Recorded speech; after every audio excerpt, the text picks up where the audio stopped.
हाँ जी प्यारे मित्रों, नमस्कार, जय हिंद। स्वागत है आप सभी का उड़ान मास्टर अकेडमी में। सबसे पहले तो आप सभी को महात्मा गांधी जयंती और लाल बहादुर शास्त्री की जयंती की ढेर सारी शुभकामनाएं।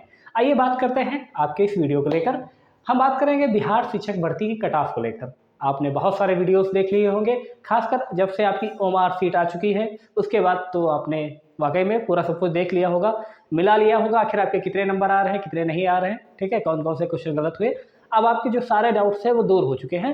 लेकिन सबसे जो मेन पॉइंट ये आ रहा है कि आखिर सबके नंबर कम क्यों हो गए, रिजल्ट कब तक आएगा, डीवी कब तक आएगा। बहुत छोटा सा वीडियो है, हम पूरी एक बताया ना कि आपने सब कुछ देख लिया होगा, लेकिन एक यही हमारा लास्ट वीडियो है कट ऑफ को लेकर। इसके बाद में कोई कट ऑफ का वीडियो नहीं, बस सीधा आप रिजल्ट का वेट कीजिए, ठीक है। और रिजल्ट में खुद आपको पता चल जाएगा कि कट ऑफ कितनी गई है, ठीक है। लेकिन अगर जो आपके इतने नंबर आ रहे हैं, फिर भी एक होता ना कि मन में बेचैनी सी रहती है कि अगर जो हमारे कितने नंबर आ रहे हैं तो क्या हम सेफ है या नहीं। तो आइए बात कर लेते हैं। सबसे पहले बात तो ये है कि आखिर सबके नंबर कम क्यों हो गए। तो देखिए, ऐसा तो है नहीं कि आपकी ओमार सीट पर किसी बाद में दूसरे ने नंबर वहाँ पर कम कर दिया या गोला भर दिया, है ना। ऐसा कुछ भी नहीं होता है। ये होता है कि जब हम पेपर में जाते हैं तो उस समय इतना प्रेशर रहता है, तो सबसे पहले क्या करते हैं, जैसे मान लीजिए ये हमारा पेपर है, ठीक है, तो जैसे हम उस पर देखते हैं और टिक कर देते हैं, क्योंकि आपको पता था कि ओमार आपको मिलनी नहीं थी, ठीक है, तो आपने वहाँ पर टिक कर दिया। लेकिन बाद में जब गोला भरने का समय होता है और खासकर जब 10-15 मिनट बचते हैं, तब आप जानते हैं कि इसमें 5 ऑप्शन थे। और फिर यही होता है कि ना कि मन फिर इधर उधर भागता है। फिर कहते हैं ना कि वहाँ पर आपकी किस्मत भी काम करती है। तो जहाँ पर आपका गोला नहीं भरना चाहते थे वहाँ पर भी भर जाता है, और जहाँ भरना चाहते थे वहाँ नहीं भर पाता है, ठीक है। तो इस वजह से कुछ नंबर कम हुए। और ये डिफरेंस जो मैंने देखा है अधिकतर विद्यार्थियों के, तो लगभग 5 का डिफरेंस आ सकता है, ठीक है। आपके भी ऐसा हो सकता है कि आपने पहले सोचा हो कि हमने ये गोला भरा होगा, लेकिन जब आपके सामने आपकी ओमार सीट आपकी आई है तो आपने देखा कि अरे हम भरना तो ये चाह रहे थे और हमने भर ये दिया। लेकिन आप कर क्या सकते हैं, जो गोला आपने भरा है वही गोला वहाँ पर है, उसमें कोई भी दूसरा गोला वहाँ पर नहीं भरा जाता है, ठीक है।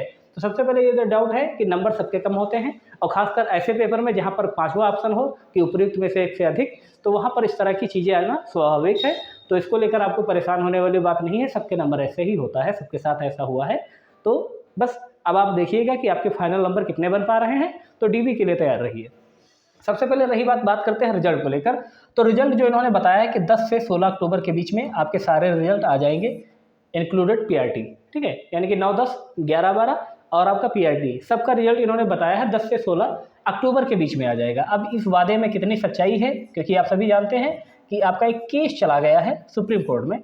आपने देखा होगा कि एसएलपी दायर हो चुकी है, मैंने वीडियोस में बताया भी था। लेकिन फिर भी जो कुछ होगा भाई, इन्होंने कोई दूसरा समाधान निकाला होगा। लेकिन मेरा मानना है कि अगर जो आपका पीआरटी में दायर हुआ है तो 9, 10, 11, 12 को तो निकाल ही दीजिए, है ना। उनको क्यों आप लटकाए हुए हैं, डीबी भी आपने करा लिया है तो उनको तो करा ही दीजिए। लेकिन मैं तो कहता हूँ कि सबका साथ में निकालिए, जो आपने कहा है इस पर खरे उतरिए। और रही बात डीबी की, तो 9, 10, 11, 12 की तो हो चुकी है, लेकिन आपकी जो डीबी बची है तो 16 अक्टूबर के बाद में जो पीआरटी की डीबी है अपने रिजल्ट दे देते हैं, ठीक है। तो उसके बाद में आपकी ये भी अपना सही हो सकता है कि इसका आपका डीवी ये करा सकते हैं। भाई जब रिजल्ट दे दोगे तो डीवी कराने में क्या दिक्कत है। अब आइए बात कर लेते हैं कट ऑफ के बारे में, ठीक है। देखिए, जो मिनिमम क्राइटेरिया होता है कि आपको कम से कम इतने नंबर लाने ही थे। हाँ, वो बात अलग है कि हम 75% सीटें हम भरेंगे, कट ऑफ गिरा देंगे, तो आई थिंक इतना भी नंबर कम नहीं आए हैं कि जो आपको कट ऑफ गिरानी पड़ जाए। 100% सीटें भरी जाएंगी, क्योंकि अभी तक जो आपका डाउट था मेन कि कितनी सीटें भरी जाएंगी, 80% सीटें भरेंगे या 100% सीटें भरेंगे, 75%, ठीक है। तो जहाँ तक मेरा मानना है 75% सीटें नहीं, आपकी 100% सीटें भरने के लिए तैयार हैं, ठीक है। आपके नंबर आ रहे हैं और आपने देखा भी होगा, और आपके नंबर कितने आ रहे हैं हमें कमेंट में ज़रूर बताएं, है ना। अब जैसे जनरल में थे आप या अदर स्टेट के हैं तो आपको 40% नंबर लाने थे। ईडब्ल्यूएस कैटेगरी में थे या BC2 कैटेगरी में थे तो आपको 36% नंबर लाने थे। ईबीसी कैटेगरी में थे यानी कि विशेष आरक्षण, उसमें आपको 34% नंबर लाने थे। एससी हो, एसटी हो या पीएच हो तो आपको 32% नंबर लाने थे। और फीमेल हो तब भी आपको 32% नंबर लाने थे, चाहे आप बिहार की हो चाहे आप बाहर के हो, ठीक है। जहाँ तक अभी तक ये अनुमान है, ठीक है। अब बात कर लेते हैं 40% पर। तो 40% पर कम से कम आपको नंबर लाने थे 48, ठीक है। अच्छा, 48% नहीं भाई, ठीक है, 48 नंबर कम से कम आपकी ओमार सीट में आ रहे हों, जितना ज़रूरी था। 36% की बात करेंगे तो लगभग वही आपका 44 आ जाता है। 34% की बात करें तो ये लगभग आपका 41 आ जाता है। और 32% की बात करें तो ये आपका लगभग 39 आ जाता है। और यहाँ पर भी 32% है तो यहाँ पर भी लगभग 39 आ जाता है। अब आप देखिएगा कि अगर आप जनरल में हैं या अदर स्टेट में हैं तो कम से कम आपके 48 नंबर होने ही चाहिए। आप ईडब्ल्यूएस में हैं, BC2 में हैं तो आपके 44 नंबर होने ही चाहिए। ईबीसी में हैं तो आपके 41 नंबर होने ही चाहिए। SC ST PH में है तो 39 नंबर होने चाहिए, और फीमेल हैं तब भी आपके 39 नंबर होने चाहिए। यानी कि मैं फिर कह रहा हूँ सबसे ज़्यादा इस भर्ती से फ़ायदा होगा महिलाओं को, क्योंकि आपको 50% वहाँ पर आरक्षण मिला है और आपका पेपर भी सरल था, है ना। देखिए कहने वाली बात हो, आप माने या ना माने, आपका पेपर सरल था, तो आपको भी कम से कम 39 नंबर तो आपके होने चाहिए। और जिसने भी मेहनत किया होगा तो आपके 39 नंबर तो आई थिंक तो आ ही गए होंगे भाई। 1/3 नंबर आपको लाना था, 120 में 1/3 नंबर लाने थे, 40 नंबर केवल आपको लाने थे। अब बात करूँगा कि फाइनल कट ऑफ आपकी कितनी जा सकती है, तो देखिए चाहे आप जनरल के हो या आप अदर स्टेट में हो, तो इसमें थोड़ा सा आपका एक्स्ट्रा रह सकता है कि अगर जो आपके नंबर 52+ हैं, 52+ हैं तो आप 100% सेफ है, 100% सेफ हैं अगर वो आपके 52+ हैं। अगर वो आपके 50+ हैं फिर भी आप इस रेस में शामिल हैं, ठीक है।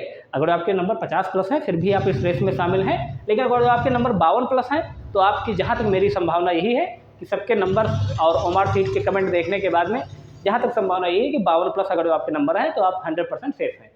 रही बात इसमें कर लेते हैं, तो देखिए EWS और BC2 इसमें तो बिहार के नागरिकों को ही स्पेशल रहता है कि जितने बिहार के ही हैं उन्हें ही आरक्षण मिलता है, बाहरी किसी को आरक्षण नहीं मिलता। तो आपकी ही कैटेगरी के इसमें स्टूडेंट शामिल होंगे। तो इसमें अगर जो आपके नंबर 44 हैं या 45 हैं तब भी आप बिल्कुल सेफ जोन में हैं, ठीक है, क्योंकि मिनिमम क्राइटेरिया पास हो बस हो जाएगा आपका। EBC में भी केवल और केवल बिहार के नागरिक शामिल होंगे। अगर आपके नंबर ज़्यादा होंगे तो आप जनरल कैटेगरी में फाइट करेंगे, कम होंगे तो आपको सहारा दे देगा। तो इसमें भी अगर आपके नंबर 42+ हैं तब भी आपके सब सिलेक्शन होने की संभावना 100% है, क्योंकि पाँचवा ऑप्शन एक से अधिक बहुत से लोगों को खा गया है ना, फन फैलाया बैठा था, सबको डसा है। तो उस हिसाब से देखा जाए तो 42+ भी हैं, उनके नंबर आपके सिलेक्शन के चांस हैं। SC ST हैं, PH हैं, इनका भी अगर मैं देखूं तो 40+ जिनके भी हैं तो वो सिलेक्शन की पूरी दौड़ में शामिल हैं। और रही बात महिलाओं की, जिनको मैं बोल चुका हूं कि आपको 50% आरक्षण मिलेगा, यानी कि 50% सीटें तो केवल आपके द्वारा भरी जाएंगी। और तो यहाँ पर भी मैं बात कर लूँगा तो 40+ जिनके भी नंबर हैं उनका पूरी संभावना है, ठीक है। अब आप यहाँ पर देख सकते हैं, कमेंट कर सकते हैं हमें पर कि आपके आखिर कितने नंबर आ रहे हैं, है ना। तो कमेंट के जरिए थोड़ा बहुत अंदाज़ा लग जाएगा, लेकिन फिर भी मैं कह रहा हूँ कि ये सब आंकड़े फेल हो जाएंगे जब आपकी फाइनल आपका रिजल्ट आ जाएगा, क्योंकि अब उसमें पता नहीं कितना क्या संभावना है। ये तो सिर्फ एक अनुमान लगाया जाता है, ठीक है। किसी ने कुछ वहाँ पर नहीं देखा है और संख्या अच्छी थी, इनको नंबर घटाने नहीं पड़ेंगे, है ना। ये नहीं कि हम नंबर, ये जिन्होंने बोला था कि 75% सीटें भरने के लिए हमें चाहे मिनिमम क्राइटेरिया भी कम करना पड़े लेकिन हम सीटें भरेंगे, तो ऐसी संभावना बिल्कुल भी नहीं है।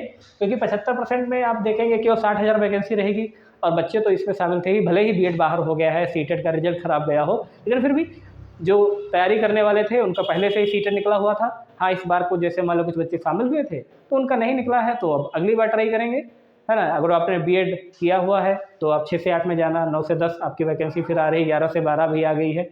PRT की संभावना नहीं है नई वैकेंसी में, तो उसकी चिंता मत कीजिए। लेकिन यहाँ पर अगर आप कितने नंबर आ रहे हैं तो ये सिर्फ अनुमान के आधार पर आधारित है, आप सेफ जोन में हैं। बाकी आप इंतजार कीजिएगा, आपका रिजल्ट 10 से 16 अक्टूबर के बीच में आ जाएगा। DV भी 16 अक्टूबर के बीच में कभी भी हो सकती है ना। 16 अक्टूबर के बाद में कभी भी हो सकती है। और बस वही है कि इतने सबके नंबर कम क्यों हुए, तो कम, मैं फिर कह रहा हूँ कि कोई वहाँ पर आपके साथ छेड़खानी नहीं होती है। ओमार सीट में जो आपने गोला भरा है वही गोला आपके सामने दे दिया गया है, इसमें कोई भी किसी प्रकार की छेड़खानी नहीं है। हाँ, ये तो एक ह्यूमन साइकोलॉजी होती है, मैंने बताया ही है कि जब आप पेपर रूम में जाते हैं, एग्जाम कक्ष में जाते हैं, तो वहाँ पर कुछ चीज़ ऐसी हो जाती हैं कि आप सोचते कुछ और हैं, गोला बाद में कुछ और भर देते हैं। तो उम्मीद करता हूँ ये वीडियो आपको समझ में आया होगा। समझ में आया हो, पसंद आया हो तो ज़रूर सब्सक्राइब कर लेना, लाइक कर देना, दोस्तों में शेयर कर देना, थोड़ा अपना प्यार दिखा देना, ठीक है। क्योंकि नई वैकेंसी जो आपकी आ रही है उसके संबंधित पूरी अपडेट और इस वैकेंसी से संबंधित पूरी अपडेट हम आपको देते रहेंगे। लेकिन जो चीज़ ऑथेंटिक होती है वही हम आपके सामने लाते हैं, भले ही थोड़ा लेट हम लाते हैं, लेकिन फिर भी जो ज़रूरी है वो चीज़ें आप तक पहुँचाई जाए। तो ज़्यादा इसको लेकर परेशान मत होइएगा, आपके नंबर चाहे जितने भी हो, आपने मिनिमम क्राइटेरिया अगर पास किया है तब आपको चिंता करने की ज़रूरत नहीं है। जो कुछ होगा सब अच्छा होगा, और इंतजार कीजिए आपके फाइनल रिजल्ट का, और उम्मीद करते हैं सब कुछ अच्छा होगा। वीडियो देखने के लिए और अपना कीमती समय हमारे चैनल को देने के लिए आप सभी का बहुत बहुत धन्यवाद, शुक्रिया और जय हिंद, नमस्कार।